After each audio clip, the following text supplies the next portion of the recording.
All right, ladies and gentlemen, welcome back to yet another episode of the Facts Over Feelings podcast. I am joined here once again by my co-host Trevor Kaufman. And look, in all honesty, one of us here is laughing, one of us here is having a good time, and then one of us here is just disappointed, let down, sad.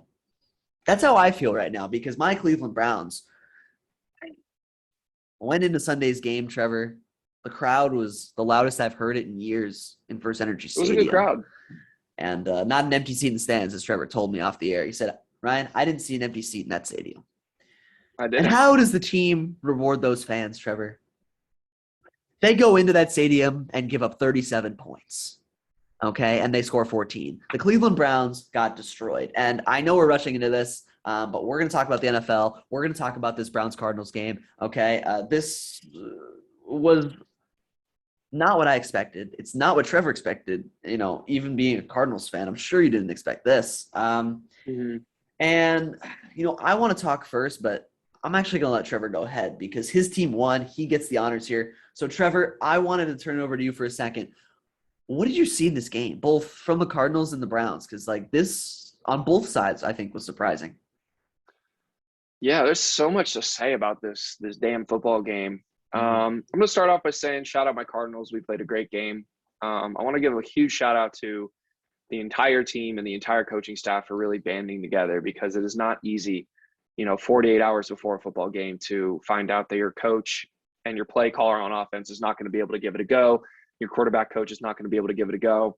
And now you're passing off the play calling duties to your wide receiver coach and head coaching duties split between the D coordinator and the special teams coordinator. So give a shout out to the entire Cardinals roster for really banding together and putting a great game plan together. Look, there's so much to say. I'm going to start with my Cardinals before I rip on the Browns a little bit. Yep. Kyler Murray has just been unbelievable this entire season. He played another great game, and I know people are going to, want to talk about, he only had 230 pass yards, blah, blah, blah. He was in control of the game. He was excellent in the red zone. He threw for 4 touchdowns. He was very smart about when he needed to roll out of the pocket and create plays outside of the pocket. He was able to find open receivers, and he was really good on third down, especially third down and long. There were several third down and long plays that he converted in that first half, the 3rd and 21 on the first possession, the 3rd and goal from the 13 on one of the second or third possessions. And I felt like he just did a great job picking apart that Browns secondary. I want to talk about my defense. My defense played a great game. I heard a lot this entire week about how we're going to get exposed. This Browns running game, the Cardinals are bottom 5 in NFL rush defense, which is true.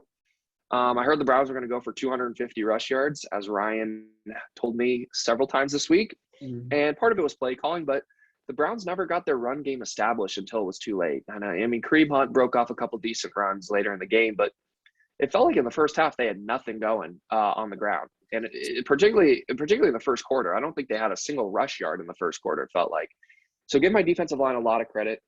Give J.J. Watt a lot of credit. He was excellent in this football game. Give the entire D-line a lot of credit. They were harassing Baker Mayfield.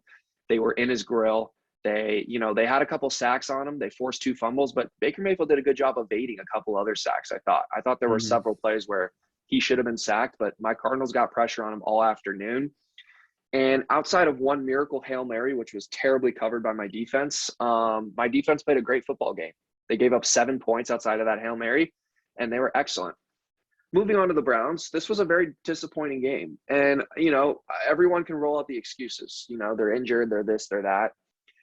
I'm sorry. You only have 3 elite offensive linemen playing, not 5. I'm really sorry. You only have 1 Pro Bowl running back playing now. Odell Beckham Jr. in that passing game, I'll give you that. The receiving group is a bit of a mess just because OBJ is not OBJ. I know Ryan will be hammering him here in a couple minutes. The offense, look, I've had my problems with Baker. I keep telling Ryan Baker is not a franchise quarterback. Well, he will be, but he'll never be an elite quarterback. Can I ask you a quick question? Yeah, go ahead. Yeah, I don't want to interrupt you too much, but just real quick, would you say Baker was one of the biggest problem for you from the Browns on Sunday? Or, what would you say was the one biggest of the biggest issue? Problems? Yeah, what would you say was the biggest problem for the Browns on Sunday? The biggest problem for the Browns on Sunday, I was going to get to that. The biggest problem was their defense, obviously. But their offense was terrible too. Their offense got nothing going. And Baker deserves blame. He turned the ball over 3 times, 2 sack fumbles, and a really bad interception. So he had all 3 of the turnovers. He was responsible for all 3 of the turnovers that kind of put the Browns in a huge hole. And when the Browns defense started getting stops at later in the second quarter and the first couple of possessions of the third quarter, Baker Mayfield did nothing with the football. So he was not good. The offense was not good, but the defense was worse. 37 points, coverage breakdowns left and right. They're giving up 3rd and 21s. They're giving up 3rd and goal from the 13 off of 4 missed tackles. And all around, it was just a really poor game by the Cleveland Browns. I did not expect it because I thought coming off of a loss where the Browns really outplayed the Chargers, I thought the Browns should have won that game last week. Yeah. Justin Herbert's just magic. Oh my gosh. The Browns really disappointed me. They didn't look prepared. They didn't look like they were energized. And they were going up against a team with all kinds of issues starting at the head coach level. I did not expect what I saw. But give my Arizona Cardinals credit. We are 6-0, and we have beaten 3 playoff teams by a combined scoring margin of 112 to 47. That is an average of a 22-point average of victory per game, if that makes sense. So basically, we're blowing out. We've beaten the 3 playoff teams on our schedule. We have beaten them by 3 touchdowns on average. So give my Cardinals a lot of credit. We are 6-0. We deserve to be 6-0. And look, Cleveland, last thing I'll say about Cleveland, I know Ryan will talk about them more. Yeah. It's not time to panic. You have a lot of injuries. I totally get that. This Thursday night game is going to be big for them because I do think, Denver's a little bit desperate as well, coming off of 3 straight losses. So Cleveland, I wouldn't press the panic button yet.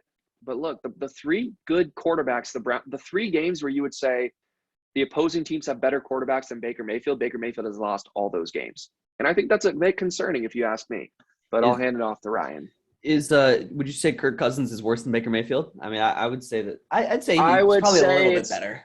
I would say they're very close. Yeah, I'd give Kirk the slight edge. But the three clear better quarterbacks, Mahomes, Herbert, and Kyler, who are all clearly better than Baker, but are also probably on worse rosters. Ryan and I would say the Browns have a top 3 roster in the NFL, top to bottom, when healthy. So it's a little concerning. If I'm the GM of this Browns team and I'm looking at Baker, I'm going, he can't beat elite quarterbacks. So, Aaron Rodgers. Go ahead. Yeah, so we'll get to that a lot more coming in the offseason, Trevor, because look, like depending on how this all unfolds, like would I be opposed to going after a Russell Wilson, who's probably unhappy in Seattle? I mean, I would be. I know there were rumors of that this past offseason, Trevor. We actually did an episode talking about could he have gone to Dallas, or something like that. But him or Aaron Rodgers, that's a possibility. I mean, you're right. The Browns have elite talent. And this leads me into my point from this game, Trevor. And here's my thing. I'm going to start off by talking about the defense, and then I'll move into the offense. The defense has given up 84 points in the last 2 weeks, Trevor. They have forced, I believe, 0 turnovers in both the last 2 games. That's unacceptable. That's pathetic. 84 points allowed, no turnovers forced. I mean, that's terrible. And it's not just giving up 84 points, Trevor. It's the way they do it, right? It's sloppy play. Whether you agree with the calls or not, I think a lot of the calls were horrible, but in both games on the defense. But regardless, there were still some sloppy penalties that you can't have. Face masks, right? Some obvious pass interference calls, and it's just you can't do that. You got to be a disciplined team. That's how you win games, Trevor. You be disciplined. That was my biggest gripe with the Cardinals last year, that they had a lot of sloppy play, a lot of penalties, and they've cleaned that up, Trevor, from what I've seen this year. They've cleaned that up definitely a fair amount from last season. But the Browns are going the other direction, particularly on the defensive side of the ball, and it's concerning. And this leads into my bigger point, Trevor. When you have massive coverage breakdowns like the Browns do, right? I mean, we saw Mike Williams have no one within 30 yards of him, last week against the Chargers. We saw Donald Parham, a tight end, the backup tight end for the LA Chargers, run, breaking multiple tackles down the sideline into the end zone, where he shouldn't have gotten within 5 yards of the end zone, much less score. Sloppy tackling, just busted coverages. Trevor, we can blame the players. We can say they didn't make the plays that were necessary, all we want. But we know the Browns have a lot of talent on the defensive side, right? I would actually say, Trevor, the Browns have elite talent at every position level on that defense. I would agree. If you say Jeremiah Owusu-Koramoah is turning into a near elite player, which I'd say he was prior to this injury that he just sustained against the Cardinals, which is brutal, another injury. But, I'd say we have elite talent at all the levels of the defense. And, at some point, Trevor, there has to be accountability on the coaching staff. There has to be. And a lot of Browns fans, Trevor, are discussing this and saying, well, how can this be on Joe Woods? He's putting the players in the correct spots. They're just not making the tackles. And I would say, well, when your players are continually making the wrong decisions in the games, at some point, the coaching staff has to take accountability for their players making these wrong decisions. You need to teach these players properly to make the correct decisions in the games when it matters the most. And when your guys aren't executing, I think that comes back to you. And I'm looking at Joe Woods right now, Trevor. I'm looking at the DB coach for the Cleveland Browns, and I'm saying both of you guys need to step up. You're not getting it done, it's just sloppy play. Blitzing Kyler wasn't working. You're continually allowing Clowney and Garrett to blitz, and run like high against the quarterback, so they go past Kyler, so he's able to step up and scramble very easily. It's sloppy, not following a proper game plan or scouting report, and it's unacceptable given our talent level. So I think there has to be accountability on the defensive side in the coaching staff. And I think that a lot of people are defending the coaching staff there unnecessarily. I think that the talent is there. Andrew Berry put together a great group of guys. And at some point, the coach has got to take, some. Let me ask you this, though. Yeah. Real quick.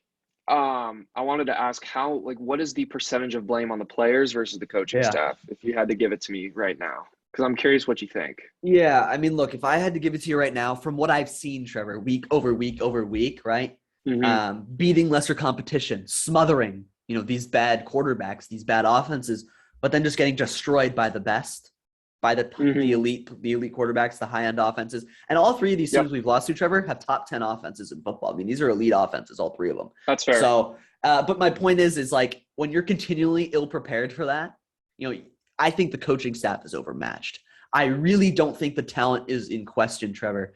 Like Garrett and Clowney are elite. Okay. You got Denzel Ward, Greg Newsome, John Johnson III, Troy Hill, all really quality talent, like talented players in the secondary. Yeah. And the best you can do is give up 300 yards passing in three of these games, give up 84 points in back-to-back games. Generate no turn. It's just unacceptable. There's a lack of aggressiveness. And I think a lot of it has to do with the scheme. And I'll move on from this because I don't want to take too much time. But another thing, Trevor, I want to point out is Denzel Ward is a great player. We can both agree on that, right? But he wasn't great yesterday. But yes, exactly. And you want to know why, Trevor? Because Joe Woods runs a zone scheme most of the time. Denzel Ward is much, much better as a player when he's in press man-to-man coverage. Okay, he loves getting physical with his guy. And when he's playing in zone, he's not an elite player. John Johnson III, playing 90% of his snaps as a free safety, playing deep in a deep zone. With the LA Rams, Trevor, in his career prior to this, half of his snaps were played in the box. Half of them were played as a free high safety. We're not utilizing him as a hybrid combo player like he was with the Rams. So here's my other gripe. You have this elite talent. And you're not using it to the fullest potential. You're not using them to their strengths. You're just trying to force them into your scheme, which is not how you should use your talent. So I think that a lot of this has to come back to the coaching staff. And I'm going to jump to the offensive side, Trevor. Same thing here. You saw the game on Sunday, Trevor. Tell me, how many times in the first quarter especially did Kevin Stefanski run an empty set? No tight ends, no fullback, no running back in the backfield in the first quarter. I would say most of the plays. I'd say the majority of those plays in the first quarter were with empty sets. 4 receivers, 5 wide. Against the Cardinals pass rush that is going against your backup and third-string tackles. I don't know what you're doing. That's just setting yourselves up for failure. I don't think that Stefanski, the play calling was there, especially in the first half, to set up the team for success. We didn't run the ball early, Trevor, as you said. There were no big runs. We didn't establish the run at all, and it was just it was unacceptable. So I think that a lot of this has to do with the coaching staff. I think a lot of this has to do with the play calling, and the players certainly aren't helping by having sloppy plays, miscommunications on fourth downs. Odell Beckham Jr., Trevor. Last thing before I toss it over to you, because I've been talking for a while. But Odell, real quick, Trevor. $14 million a year. Okay, $14 million, and it rises year over year. You're telling me what we saw on Sunday was worth it? Look, Trevor, I know he had 75 or 80 yards, okay?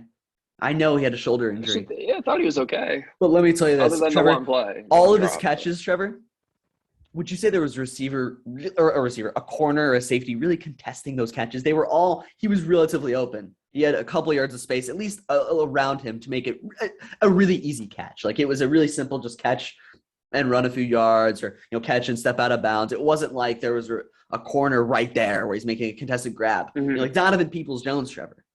Almost all of his catches are contested catches, and he's great at it. Odell Beckham Jr., when there's a corner near him or a safety near him and the pressure comes on and he has to make a tough contested catch, seems like he always comes up short. We saw that on the fourth down on Sunday. The corner was there. It hit both of his hands. The corner was in decent position, but you have to catch that ball. Jarvis Landry catches that ball. Donovan Peoples-Jones catches that ball. And any relatively competent receiver catches that ball. And you're getting paid $14 million a year and you can't catch that ball. I have problems with it. So, I just think that he's got to be better. And I really question if he fits with this team, Trevor. I question if we even need him on this roster. I think Jarvis is a much more important player. And I'm worried about this game on Thursday night because I think up to 40% of our players could be out, Trevor, come Thursday. So that's a concern. But, this was disappointing. Yeah. I think a lot of it has to do with the coaching. And it doesn't help the fact that Baker's playing with a dislocated shoulder and a torn labrum. So just tough all around. It's just tough. And the Cardinals played a good game. I mean, the offense looked good. I mean, converting a 3rd and 21 and a 3rd and 13 at the goal line for touchdowns is just ridiculous. No matter the Browns' ineptitude, it's still really good by the Cardinals. Their defense stepped up, and they look legit. I'll say that. I would agree with you on that final point. Here's the thing. I do agree with you on the coaching, and particularly on the points with your secondary, because clearly there seems to be an issue of proper utilization of your personnel, and that's definitely a coaching error.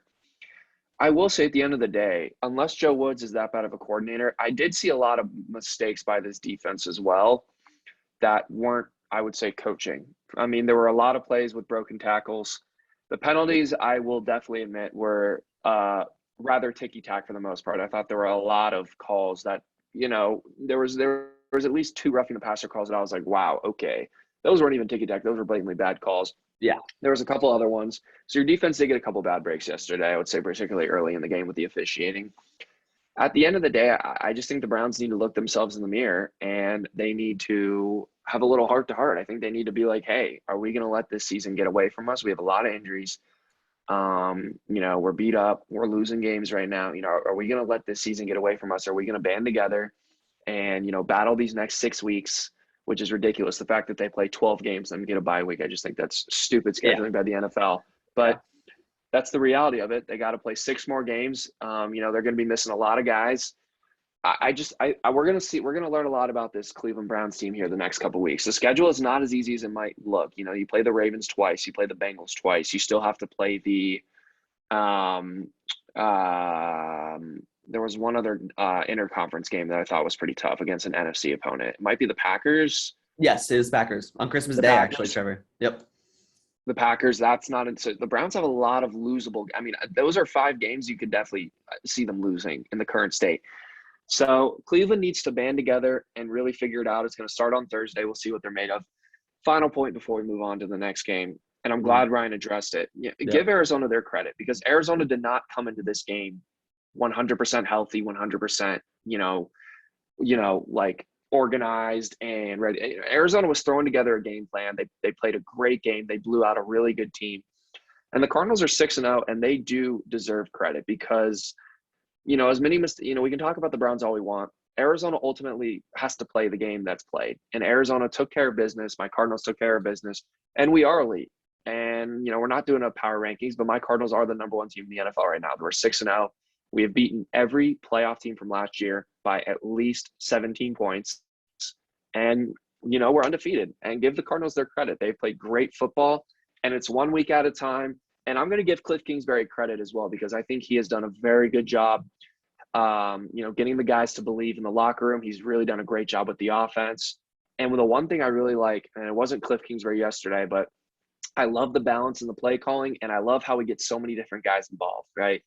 And we had 7 different guys catch a pass, and we also had, 4 different guys run the football. So I feel like we're spreading it around. We're using all of our weapons. We're not DeAndre Hopkins centric, and we're getting Zach Ertz. So look out. This offense is only going to get better. Yeah. And the defense, give them credit too. They're playing great. Yeah, no, the defense played better than I thought, Trevor, particularly because you guys were down some players. But I mean, I don't know. I think at the end of the day, Trevor, it's just about discipline and coaching and utilizing your players correctly. And I think the Cardinals are utilizing their players better than the Browns are right now, particularly on the defensive side of the ball. Last thing, I mean, I would say like Isaiah Simmons is a prime example, Trevor. Last year, He's been really good. he didn't play a lot, Trevor, last year, particularly in the first half of the season. He didn't play a lot. And I think You figured out where to use them. that was improper decision making by the coaching staff. But I think, Trevor, they figured that out. They sorted that out, and look at him now. I think he makes that defense a lot more versatile. You're able to 100%. run a lot more schemes because of him, and it just shows the difference between this Browns defensive staff and the Cardinals defensive staff. I really think so. It's just I really think that's what it is. A lot of what it is. But that's just me. Give Vance Joseph some credit. The boys are playing well. Yeah, and we'll see what happens, Trevor. I know the Browns play the Broncos on Thursday. It's almost a must-win game. It's a nerve-wracking game. A lot of our players are hurt. Trevor, who do the Cardinals play? The Texans on Sunday. That should be as gimme of a win as it gets. You can sleep in, have a nice afternoon, not even watch the game, and have a nice 20, 30-point win. So have fun with that. But Trevor, I think with that, we're going to move on from this game. We talked about this for quite some time. I'm glad we did. A lot to discuss, a lot to talk about, particularly on the Browns side of the ball. So thank you for talking about that. But moving on, Trevor, I wanted to move on to one of your games that you wanted to chat about. And I think that this was a surprise to both of us, Trevor. And this is the Ravens-Chargers game. So tell us what went wrong here for the Chargers, Trevor. It was just an example of it was a letdown game. And the Chargers, I'm basically I'm going to go on here and be like, look, let's not worry about Justin Herbert. Let's not worry about this Chargers team, right? They just had a bad game all around. And give the Ravens credit. Give Lamar Jackson credit. Lamar Jackson has been, honestly, like top 3 MVP caliber. I'm being serious. It's probably Lamar Jackson, Brady, and Kyler right now are my 3 favorites for MVP. Yeah. And I really want to talk about the maturation in Lamar Jackson's ability to throw the ball downfield. I think he has gotten so much better with his down the field accuracy. He makes all the throws now. He's not relying on his legs, but his legs are a gift, and he's still an elite runner as much as he is an elite passer. And all the props in the world to Lamar Jackson, because, you want to talk about shorthanded. The Ravens lose their top 3 running backs before the season starts. They're bringing in Devontae Freeman and Le'Veon Bell off the streets. They're bringing in the guy in the 8th row off the streets to come play running back. And this is not a great receiving core. Marquise Brown has been better this year. Rashad Bateman is finally getting healthy, so I'm curious to see how he will help out this air raid attack. And Mark Andrews is honestly really his only passing threat, I would say, and he uses Mark Andrews a lot in the red zone. So just give Lamar Jackson a ton of credit. He has been unbelievable this year, and he needs his props because a lot of people like to, knock him for his inability to throw the football. But Lamar Jackson wins games. He is 35-8 as a starter. He has won 80% of his games as an NFL quarterback, which is unbelievable. If you ask me, that is unbelievable, to win 80% of your starts in your first 43 games as an NFL. I don't even think Brady has been on a streak like that before. So give Lamar Jackson a ton of credit. He deserves props. He deserves to be in the MVP discussion. Real quick on the Chargers, don't panic. It was a bad game. It's going to happen. Justin Herbert's in his 2nd year. This was his 20th start as an NFL quarterback. He played really bad. There's no getting around it. It's an East Coast game at 10 in the morning. Those are always tough for the West Coast teams, as Ryan and I talk about all the time. It usually happens to my Cardinals. And the Chargers were coming off a couple of really emotional wins. They were beating the Raiders on Monday night. Then you're beating the Browns in a shootout. It just wasn't quite there. You just didn't see the energy from that San Diego team on Sunday. But for me, it's no panic. I still think they're, fine. And if we're gonna try and talk about, pumping the brakes on Justin Herbert, which I know Ryan's gonna do in a second, I just think that's silly because a guy in his 2nd year, in my opinion, is gonna have a bad game no matter who he is. Patrick Mahomes is having bad games this year, so let's cut Herbert a little bit of slack and let's give the Ravens credit because they're playing great football, and particularly Lamar Jackson. Trevor, can I ask you a question? Please do.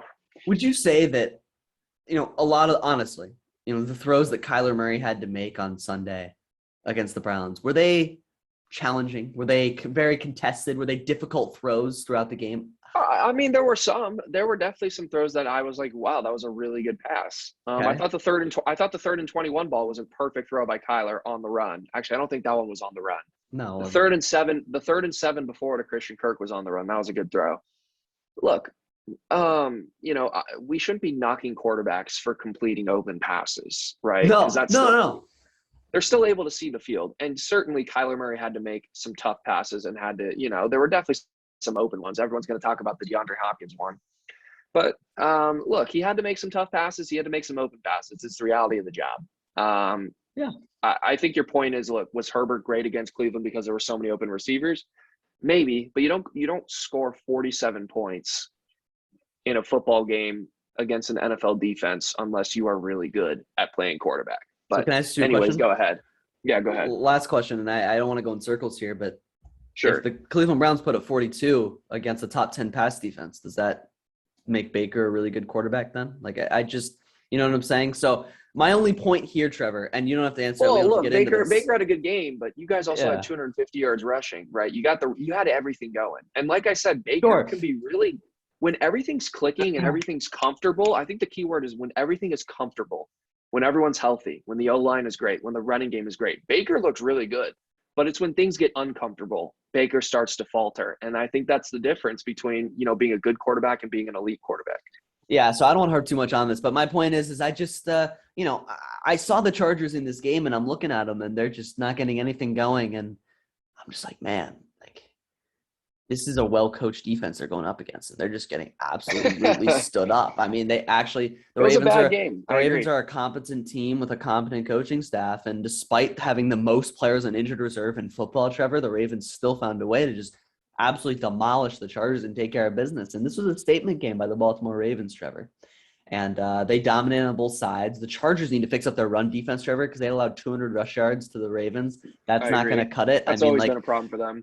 I mean, the thing is, Trevor, like the Ravens have Devontae Freeman, Latavius Murray, Le'Veon Bell as their running backs. 5 years ago, that would have been really good. 6 years ago. Yeah, now it's a washed up trio. But yeah, 5 years ago it would be elite. But point is how are they running all over you? I mean, I get Lamar, but the other three, I mean, come on. Like I was disappointed in that. Scheme. But Trevor, this is a kind of thing where the Chargers come off an elite, an emotional win against another really good team, and they gave it their all, and they came out bruised and battered on the other side. And it was just a letdown game. You're right. I honestly won't put too much stock into this. I will say, Trevor, I think Lamar Jackson is playing better than – I told this to you over the weekend. I said I think Lamar Jackson is playing better than he did during his MVP season. And he might be. He honestly might be. Some people might laugh at that. Some people might disagree. But look, if you're watching Lamar, Trevor, my biggest problem with Lamar is he was always a below-average thrower, particularly down the field. This year, Trevor, he's making these throws down the field, and they're nice throws. They're on target for the most part. And the only time they're not completed – besides when they're covered, right? When the receiver's open, the only time he's not completing them is not because he's missing the throw, but because Marquise Brown drops the ball. I mean, he's had like 4 or 5 touchdowns that are dropped. It's insane. But, the point is he's making these deep throws, and I really, really respect him for it, for making this another leap forward that I didn't think he was able to make.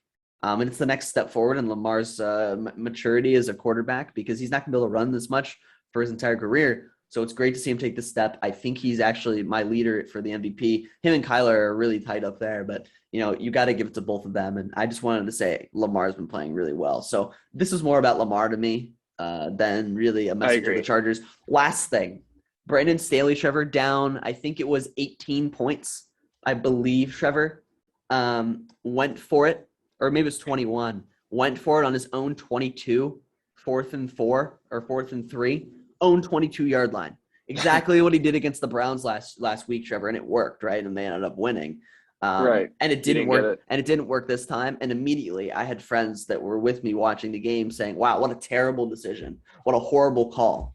Can I just ask, why is this a horrible call? Why is this a horrible decision? Your team needs it needs a spark. Your defense isn't stopping anything. Your offense is stagnant. You need a spark. You need something. Your only chance to win here is to go down and score, to keep the ball out of Lamar Jackson's hands a little bit, to get a little bit going. This is what he tried against Cleveland. It worked, and they won. And I don't fault him for doing it here. I think it was a smart play. It was the best chance he had to win. And I don't like when people criticize, especially when it doesn't work. And they're like, oh, just punt the ball. Well, you're down 21. You're just going to give the ball back to Lamar. You really think you can stop him, after what he's been doing the whole game? So I like that Right. Staley is aggressive like this. I think that it's smart, and I think that it should. I don't think it should be criticized for what he's done, on these gutsy fourth down calls, particularly the ones in his own territory when he's down. No, I agree. You got to trust your quarterback. And look, Yep. the Chargers, like you said, were already down by 3 touchdowns, right? Like you needed something to go your way, Yep. and it didn't work. And like I said, it just everything didn't work for the Chargers on Sunday, and that happened. It happens to every NFL team is going to have a game like that where it's just not working. I mean, how Mm-hmm. the Tennessee Titans, right? They lose to the Jets, and then they come back and they beat Buffalo on Monday night. We'll talk about that game in a little bit. Yeah. So I think it's more about how the NFL is just very, very good across the board. Yes, there are bad teams, but on any given Sunday, anybody can Yeah. lose to anybody. And the Chargers got blown out by a really good football team. And this game, in my opinion, is all about Lamar Jackson and the Ravens. And the Ravens did make a statement. I had my questions about them. They didn't look good against Detroit. They didn't look good against the Las Vegas Raiders. They also had another really close. They should have lost to the Chiefs. And you're thinking, the Ravens are scratching by, but this was a statement win yesterday, and I think Ravens fans should be very encouraged by what they're seeing from Lamar as well. Yeah, no, 100%. But Trevor, I think with that we can move on from this game and to my second game from this past week, Trevor. And I don't want to, we've been taking up a lot of time with these few games, so I want to, move through Yeah, these well, a little bit faster. But I really thought this was a great game, Trevor. And this is the Cowboys and the Patriots, and this was a lot of fun. Cowboys ended up playing this game out 35-29 in New England in overtime. But wow, what a good game. And I'm just going to pull away my few takeaways here. First, the Cowboys are legit, Trevor. I think this team, I still have them ahead of the 100%. Arizona. I still have this team ahead of the Arizona Cardinals. I'm sorry. Terrible. Trevor. We'll see. Well, we play him in 2022, but Okay. Well, we will. January 2nd. January 2nd. Yeah. This is this season, but we'll see.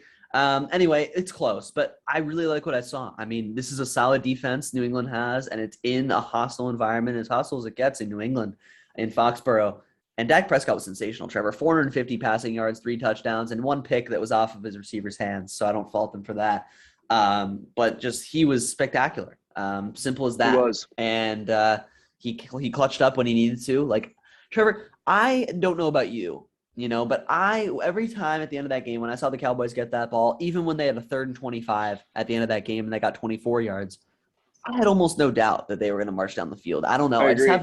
have this confidence about the Cowboys offense. And that's when you have that, Trevor, like that shows that you're elite. And this offense is Right. without a doubt elite. They just have a ton of weapons, 2 really good running backs. Like, they have a nice duo going there. CeeDee Lamb, Mark Cooper, elite. Cedric Wilson is a nice player. I like him a lot. And Dalton Schultz has emerged as a really good pass catcher at tight end for them. So they have an elite offense, and their defense has improved, as we've talked about. Trevon Diggs, another pick in this game, a pick 6 actually, unbelievable. For real. And I really want to shout out. Who was it? Randy Gregory. Yes, he had a massive, massive sack on Mac Jones, just destroyed him, and a great fumble. Forced a great fumble. Really impact player in this game on Sunday. I wanted to shout him out. And the other person I wanted to shout out, Trevor, was Mac Jones. He played really well. I think, Trevor, Josh McDaniels needs to get out of New England if he doesn't open the playbook for Mac Jones. Mac Jones has shown he can throw down the field and throw down the field with accuracy under pressure. Yeah.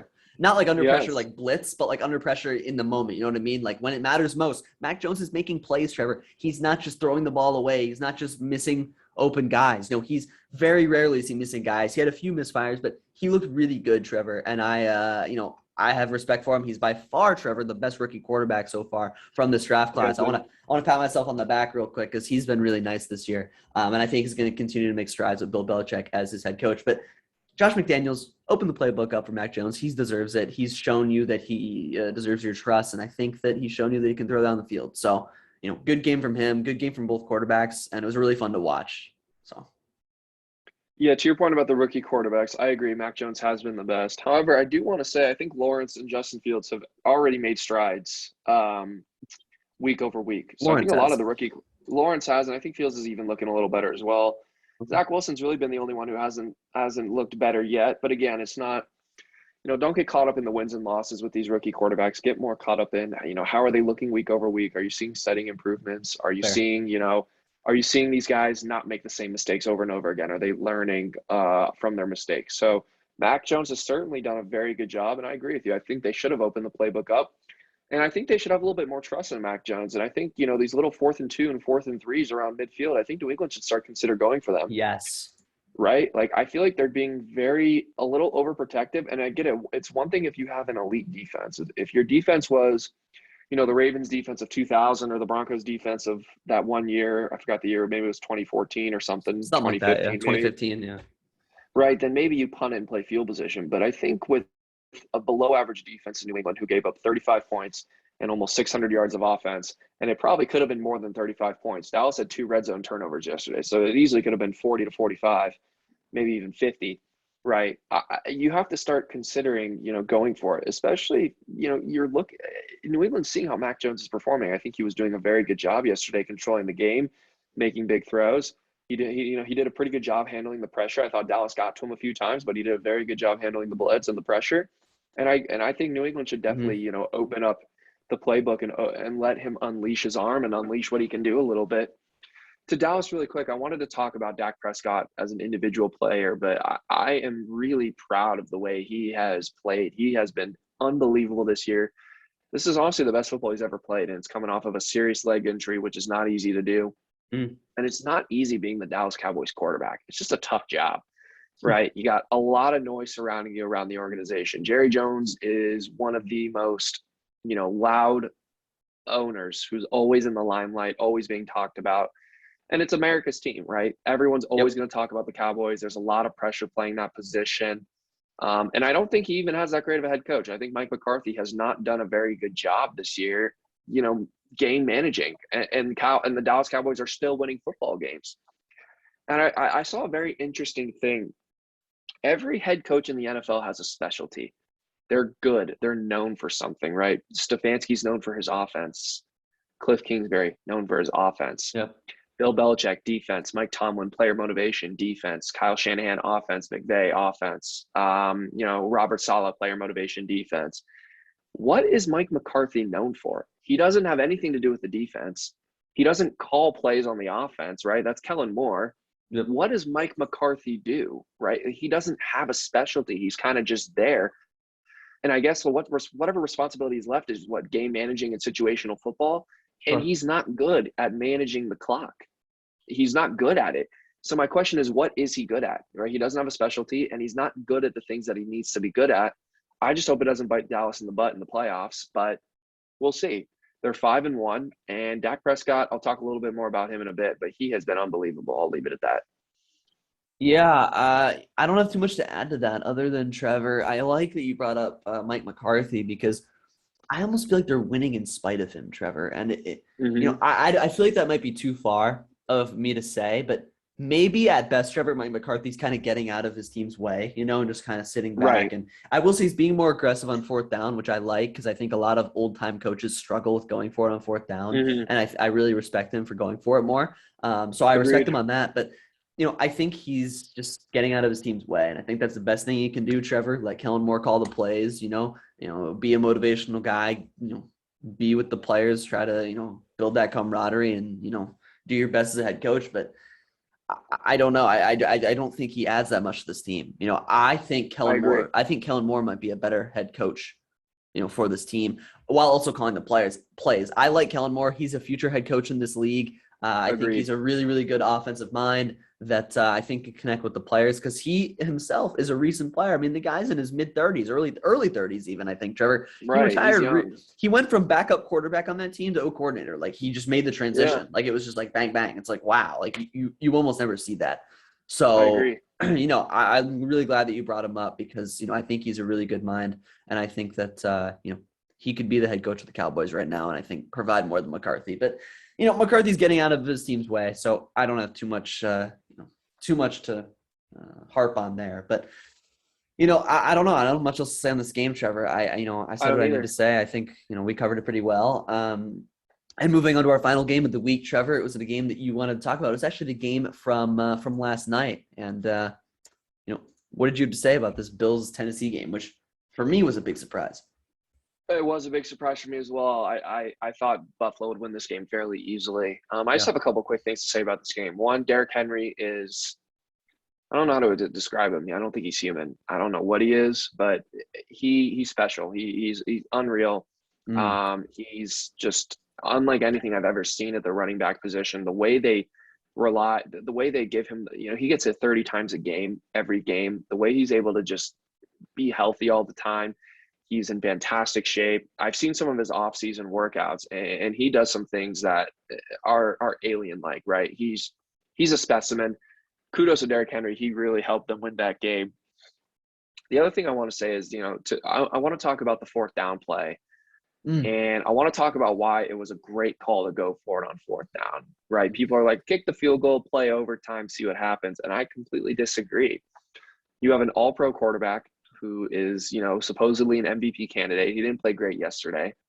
It's 4th and inches at the 3-yard line. You got to put the ball in your offense's hands. And it's a road game. On the road, you should be more aggressive. You should be a little bit more, risk-taking because it's tougher to win games on the road. There's crowd noise. There's, other circumstances that aren't in your favor. And I thought it was a great call by Sean McVay. And I saw a great comment on YouTube. And I think we lose sight of this. Mm. Just because sometimes you make the right call, but you don't execute properly. So everyone's going to say it's the wrong call. And I thought going for it on fourth down was the right call. But give Tennessee credit. They made a huge play, a huge stop. That's a bad defense that came up with a great play at the end of the game. And they ended up stealing a win. And give Tennessee credit for making the play, but let's not say it was a bad call because Buffalo didn't convert. It was the right call. It's 4th and inches at the 3-yard line. You go for it. You go for the win, right? On the road, you play to end the game. You don't play to prolong the game. I think that's another great point that my man Colin Coward made earlier today on his show. When you're on the road, do everything you can to win. Don't do everything you can to make the game longer. And I think it was completely the right call. And Tennessee made a great play, and they ended up stealing a game that I thought they were going to lose. Yeah, no, I'm really glad you brought this up, Trevor, because, I think that it's ridiculous for people to say that this is the wrong decision. I think that you highlighted it perfectly. You have a top 5 quarterback, one of the best young quarterbacks in this league, one of the best offenses in this league. This offense has been amazing this year, Trevor. It's really been good. sensational. Even yesterday, Josh Allen I want to say he did miss some throws. He did miss a couple open receivers in the end zone, but every quarterback does that. The only quarterback that gets trashed for that is Baker Mayfield on a weekly basis, but that's another story. Anyway, look, they have an elite quarterback, an elite offense. They've been fantastic. And why would you not go for it? It's 4th and less than a yard. I didn't like the play call. I will say that was my one thing, Trevor. You can disagree with the play call, but still agree with the decision to go for it. And I think that a lot of people are confusing the two. I think that it's ridiculous to say you shouldn't have gone for it because statistically, nearly every time you're going to win that battle 4th and less than a yard with one of the best offenses against one of the worst defenses in the league. You're going to win that most of the time. That's odds are in your favor. I agree. Yeah, and as a gambling man myself, and odds are in their favor. Yeah, there you go. That's right. And you play, Trevor, you play to win the game. All right. You're not playing for a tie. You think you're the better team. You're going to go out there. You're going to try your quarterback out there that you trust more than anyone on your roster, anyone in the league. And you're going to run that play. All right. You're going to go for it to win the game. And I really respect them for doing that. I think that was the right call. I do that 10 times out of 10. And I'm glad that McDermott after the game said, you know what, would I do it again? Yes, I would send my quarterback out there and do that exact same thing again. I would send him out there on 4th down and go for it to win the game. So I really like that McDermott stood by his decision and his quarterback and his offense. I think it was the right call. And I just have one thing to say. I'm not nervous. I'm not scared about Tennessee at all. Like, look, the only way you're scared of Tennessee, Trevor, is if Derrick Henry gets 10 yards of running in. If he gets 10 yards of run in, look out and he's gone. Like, it's just, he's a bulldozer. He's one of a kind. It's scary. It's ridiculous. Yeah, he can move. I'm saying once you give him 10 yards to run, he's gone. I think on the big run, the 75-yarder, I think he got up to like 21 miles an hour in pads. And at his size, that is just incredible. It's insane. But their defense is horrific. They lost their top 3 corners yesterday, and that's already a bad defense. So, they're going to lose some bad games, Trevor, but they're going to have games like this where they beat a lot of good teams. They're going to be very up and down, right? They lost to the Jets, but they beat the Bills. And that's what they're going to be like the whole year, Trevor. They're going to be very up and down. So, and they're going to win the division by 5 games because their division's so bad. Oh, it's unbelievable how bad the AFC South is, Trevor. Wow, I can't even begin to start. It happens every year. There's always one division, but it's a shame. But regardless, Trevor, I'm not really taking anything from this game for Tennessee. It's more like Buffalo, like a surprising loss, but they were going to regress at some point. They were playing out of their minds. Anyone can beat anyone in the NFL. I know you love to say that, Trevor, and it's true. So I don't know too much to say about this other than that fourth down call. I wanted to stand by McDermott and that decision. So I'm glad you brought that up. One other thing I'll say is it was a bad day for the Buffalo front seven. Derrick Henry ran all over him, and they didn't get a lot of pressure on Ryan Tannehill. And they didn't get any sacks, which I know doesn't tell the whole story, but then no sacks. But that O-line, you have to get sacks. Very few quarterback hits as well. Yeah. So I felt like that D-line did not have a good day. That front seven did not have a good day for Buffalo. But yeah, no, another good point that you made there. I agree. I mean, I'm just full of good points, Ryan. That's all I do. The Tennessee O-line, Trevor, they're bad, and they lost Taylor Lewan, so they're not getting any sacks on Tannehill. That looked like a brutal injury. That looks pretty bad. But I'm glad he's okay. But either way, like, you have to get sacks on Tannehill with that bad of an O-line. Like, you just do. So, I'm glad you pointed that out as well. But I don't know, Trevor. It'll be interesting this next week. I hope my Browns can win. And we'll be sure to bring up some more games on the next week's podcast. But, Trevor, before we wrap this up and, we'll make this relatively quick, we wanted to talk about, just an NBA team or two, Trevor, because tonight is opening night, right, as we're filming this episode, Trevor, of this podcast. And the Lakers and the Warriors are playing as we speak. Yeah, we want to talk about a few teams, and actually, you wanted to talk about one of the teams that's playing right now, the LA Lakers. What did you want to say about them? Is there something you had to say, good or bad? Yeah, I wanted to talk about how this Lakers team, and they might be, look, believe me, as a Suns fan, the 12 posts I see a day on SportsCenter, ESPN, and Bleacher Report about the Lakers. Yeah. It is, and even Ryan, who has no stake with the Lakers other than LeBron James, right? Even Ryan's like, this is ridiculous. Like, why is everybody so obsessed with these damn Lakers? And look, I get it. Biggest franchise in basketball. You got the biggest name player in basketball, so I get that, I guess. But let's chill with the social media on the Lakers. All right, let's wait till they actually do something. What I wanted to say about the Lakers was I think this team's going to be a really, really, really tough team to beat. People are sleeping on them a little bit. I think LeBron James, who based on his stat line tonight, is going to be a problem. Anthony Davis looks a little bigger. I think he bulked up a little bit this offseason. I think he finally started taking care of his body. And I think Anthony Davis is also going to be really, really good.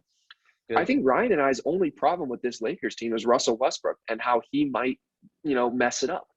But I think, I think this is a really good Lakers roster, and I wouldn't be surprised if they were the 1 seed come playoff time. I don't know if they will be because I just think, they're old and a lot of their guys are going to start resting games later in the season. But I wouldn't be surprised if this Lakers team was a top 3 team. I do think they'll be a top 3 team in the West, and they have a really good roster. And I don't think we should rule them out because they're old. LeBron James is as close to, he's like Tom Brady in a way, right? Father Time just doesn't seem to affect his play all that much. So I think LeBron will have these guys ready. Biggest thing I want to see is how Russell Westbrook is going to either help or hurt this team, because I think with him it could be either on any given night. Yeah, Trevor, I was going to talk about the Chicago Bulls tonight, but I think I just want to talk more about the Los Angeles Lakers. And I know we talk a lot about the Lakers. Yeah, I know we talk about LeBron are playing great right now. And I know we talk a lot about the Lakers, and I know we have a Lakers-Warriors game going on as we speak, Trevor, and I will go watch this once we wrap up this podcast. But I do want to say, my fears for this Lakers team are actually coming to fruition as we literally speak, Trevor. Trevor, Westbrook. Can you tell everyone here Russell Westbrook's stat line so far tonight? He's currently 2 for 9 from the field, 0 for 3 from 3. He has 1 rebound, 2 assists, 2 turnovers, 3 fouls, has the worst plus-minus differential on the team, and only has 4 points. Sure. There you go. I mean, look at that. I'm telling you, look, here's the problem. Like, it's been a theme over the course of multiple different rosters for Russell Westbrook. Agreed. He couldn't carry the Thunder. That's a great point. Moves on to the Rockets. Okay, you got James Harden as a teammate, one of the best players in the league, Trevor. They traded Westbrook – or sorry, no. Never mind. I was thinking of something else. Go ahead. Trevor, look, you can, trash James Harden all you want. The one thing you can't say is that he hasn't become more of a team player. He's passing more than he ever has. He's basically the 100%. Point guard for the Brooklyn Nets. And he did this a little bit in Houston in the last few years, Trevor. He was being more of a selfless player. And I think he learned a little bit from Chris Paul. But that's besides the point. Point is, Who He doesn't was learn from Chris Paul, the magician? he was being Go a ahead. selfless Point player. God, as I like to call him. Look, CP3 learned from Ricky Rubio, the god on the Cleveland Cavaliers. But anyway, look, here's the thing. My point is Westbrook goes to Houston, and we saw this in the bubble.